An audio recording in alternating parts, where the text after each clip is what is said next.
बिस्मिल्लाहिर्रहमानिर्रहीम। अस्सलाम वालेकुम। उम्मीद है आप खैरियत से होंगी और जो है तैयारी कर रही होंगी अपनी पेपर्स की। अच्छा, सबसे पहली बात जो मैं आपको बताना चाहूँगी वो ये है कि असाइनमेंट नंबर 1 अभी हम शुरू करेंगे। असाइनमेंट नंबर 2 जो है हम कंप्लीट कर चुके हैं। असाइनमेंट नंबर 2 के जो सवालात हैं, write down the specific contributions of higher education in various developing countries, ये भी हम कर चुके हैं। Elaborate the meaning of assessment, evaluation and appraisal in higher education, ये सवाल भी हो चुका है। और इसके अलावा question number 3, explain the concept of wastage, ये भी हो चुका है। Highlight the major problems in revamping higher education of Pakistan, ये भी हो चुका है। और इसके बाद जो लास्ट सवाल है, elaborate different styles of learning in higher education and their effect on students achievement, ये सवाल भी हो चुका है। इसलिए अब हम असाइनमेंट नंबर 1 पे अपना काम शुरू करेंगे। असाइनमेंट नंबर 1 का जो पहला सवाल है वो है, critically examine the significant aspects of perspective planning of higher education in Pakistan with specific reference to important development proposed to take place। आपने पर्सपेक्टिव प्लानिंग के बारे में तो नोट्स बनाए हुए हैं कि perspective planning of higher education in Pakistan क्या होती है, उसके नोट्स मैंने देखे हैं, वो बिल्कुल ठीक है। लेकिन जो important developments propose to take place during 1997-2010,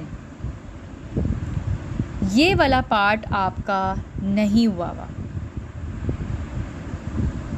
क्या इम्पॉर्टेंट डेवलपमेंट्स थी जो कि प्रपोज की गई ईयर 1997 से लेके टिल 2010?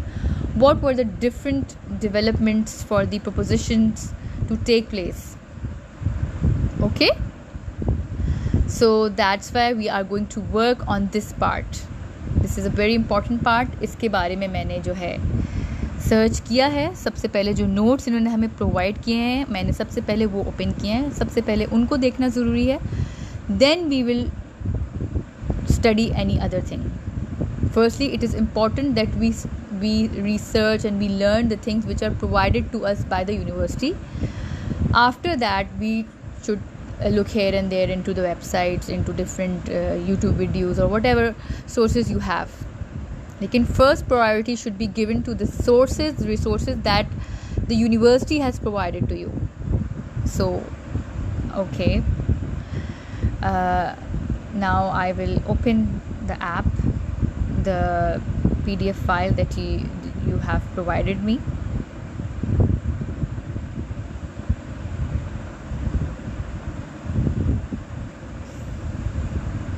जी, तो ये जो पेज है आप देख रही हैं, ये पेज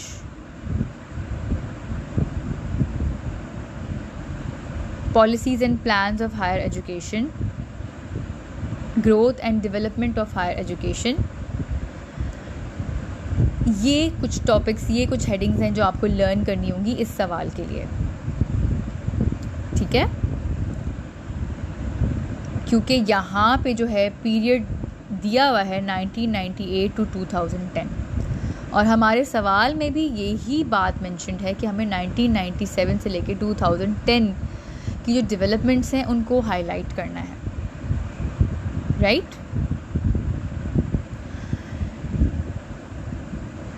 तो what are the plans and policies of higher education in Pakistan which have been practiced till 1997 and to be implemented for the period of 1998 in 2010?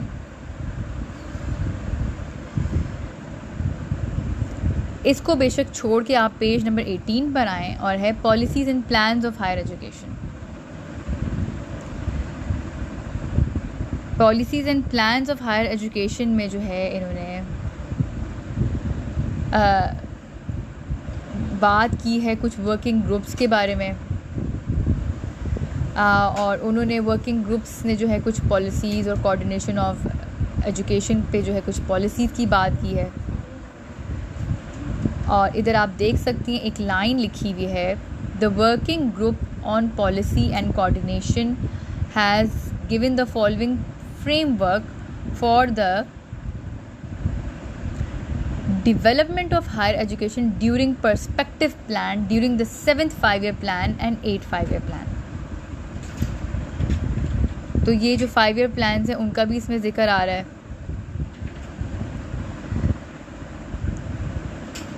तो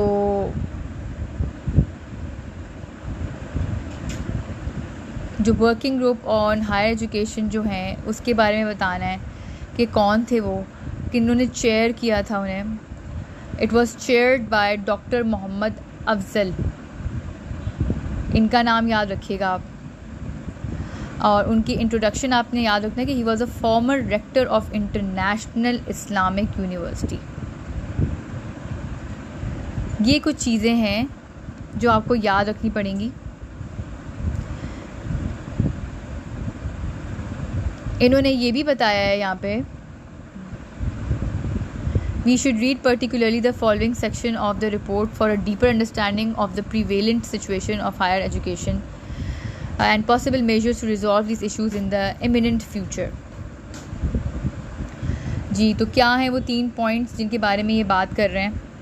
restructuring the service of teachers, students के बारे में, management and professional leadership. अब इन्होंने जो है एक report कायम की, planning commission government of Pakistan ने, of the working group on higher education Islamabad. और उसका जो 1987 में जो कुछ उसके पेजेस हैं 13 till 18, 21 till 40 और 42 till 50. यहाँ पे आपने नेशनल एजुकेशन पॉलिसी का भी जिक्र करना है. 1998 से लेके 2010 हायर एजुकेशन,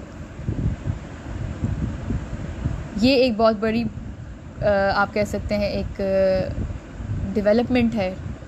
और वो है नेशनल एजुकेशन पॉलिसी 1998 से लेके 2010. अच्छा, ये कुछ पॉइंट्स हैं national education policy 1998 till 2010.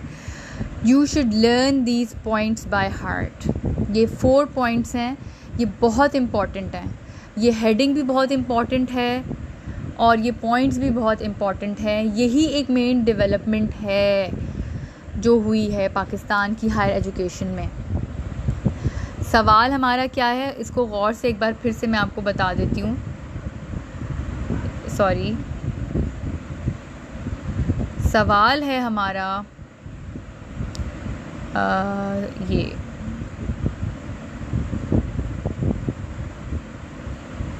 Ji, examine the significant aspects of perspective planning. ये आपको अच्छी तरह मालूम है, आपने नोट्स भी बनाए हुए हैं. मेरा नहीं ख्याल कि मुझे ये इसकी पीपीटी बनाने की ज़रूरत है. लेकिन जो सेकंड पार्ट है, सेकंड पार्ट जो उन्होंने आपसे पूछा हुआ है, वो जो डिमांड कर रहे हैं कि important developments propose to take place during 1997.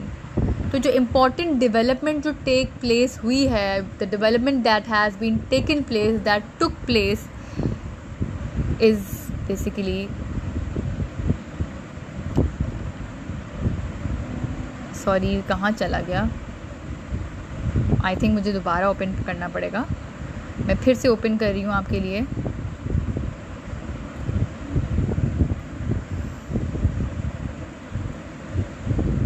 The important development that has been taken place is the National Education Policy 1997 till 2010, and this National Education Policy consists of 4 major points that should be learned by heart and word by word. Please learn them. Number 1 is preserve the Islamic values and the cultural identity of the nation.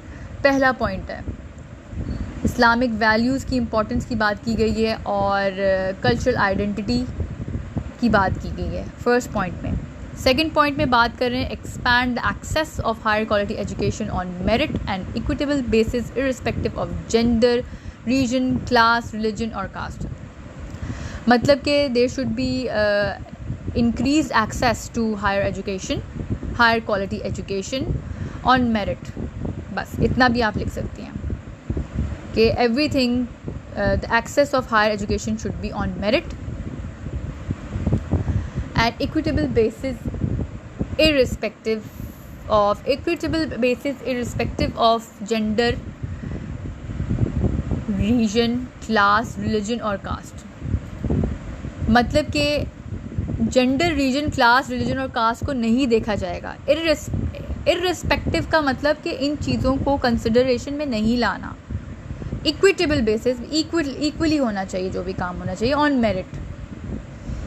Number 3 है produce highly qualified man power for meeting the needs country for the 21st century. This manpower must be moral and humane. Increase किया जाए 10% से. Yearly increase in enrolment हो रहा है basically 2.6 से. मतलब उनको ये पता है कि प्रेजेंट पार्टिसिपेशन जो है 2.6 से है और एज ग्रुप है 17 to 23 ईयर्स का. इसको इन्हांस करना है, इसको बढ़ाना है, इसको बेहतर बनाना है. कहाँ तक? 10% तक लेकर आना है. ये भी एक पॉलिसी का प्लान था. ये भी एक नेशनल एजुकेशन जो पॉलिसी थी उसके अंदर इस चीज़ को रेकमेंड किया गया था. 2010 तक जो है इसको 10% तक लेकर आना है. According to the year-wise breakdown of the projected enrollment, the participation rate at the tertiary level could be increased to 5% by the end of the participation rate. अच्छा, बेशक आप ये बातें छोड़ दीजिएगा. It would be increased to 10% by the end of the policy period in order to cater for the increased enrollment by the year 2000 till 2003 in the university education. 7 new public universities, 10 new private universities would be established by the end of the policy period. हाँ, ये ज़रा important बात है. वो कह रहे हैं कि obviously if you have to cater the increase enrolment को अगर केटर करना है, ऑब्वियसली अब उनको लुक आफ्टर करना है. तो by the year 2002 and 2003 what is the need, what is the requirement that should be done? The requirement is that 7 new public universities and 10 new private universities. याद रखिएगा 7 new public universities और 10 जो है new private universities establish की जाएंगी by the end of the policy period. Let us increase our insight by reading the 9th 5-year plan recently prepared by the government and also look into the allied material. अच्छा, वो कह रहे हैं कि अब हम 9th 5-year प्लान को देखते हैं. ऑब्वियसली ये भी एक इम्पॉर्टेंट डेवलपमेंट है in the education policy. 9th 5-year plan. अच्छा जी, 9th 5-year प्लान जो है ये तो इन्होंने अब यहाँ पे रोल ऑफ वेरियस ऑर्गेनाइजेशंस की बात करना शुरू कर दी है.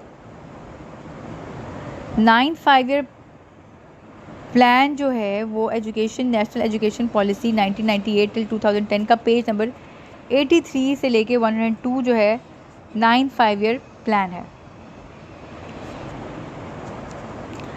और आई थिंक कि 9th 5-year प्लान में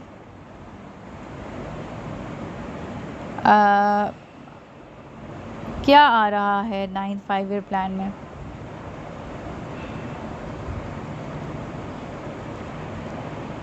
ये growth and development of higher education हम पढ़ रहे हैं. और 9th 5-year plan I think इनके मुताबिक जो है रोल ऑफ वेरियस ऑर्गेनाइजेशन शायद आ रहा है. और शायद ये हमने पढ़ना है. Role of university grant commission आ गया है.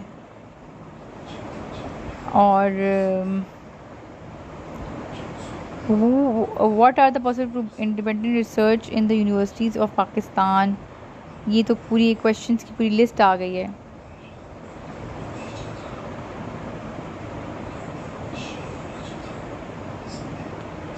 एनीवेज 9th 5-year प्लान, अब ये कंफ्यूजन है कि 9th 5-year प्लान में क्या रोल ऑफ वेरियस ऑर्गेनाइजेशंस आएगा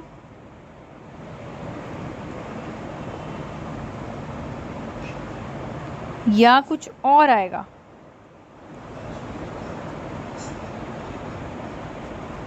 ये एक कन्फ्यूजन है जो आपने अपनी फ्रेंड से पूछ के दूर करनी है कि इसमें क्या आएगा 9th 5 ईयर प्लान। और ये सर्च भी करें कि 9th 5 ईयर प्लान में क्या इंपॉर्टेंट पॉइंट्स हैं जो कि हमें याद रखने हैं, so that we could also write these points in the 9th 5 year plan if the question comes in the paper. Okay, thank you so much. Please take care of yourself and remember me in your prayers. Allah Hafiz.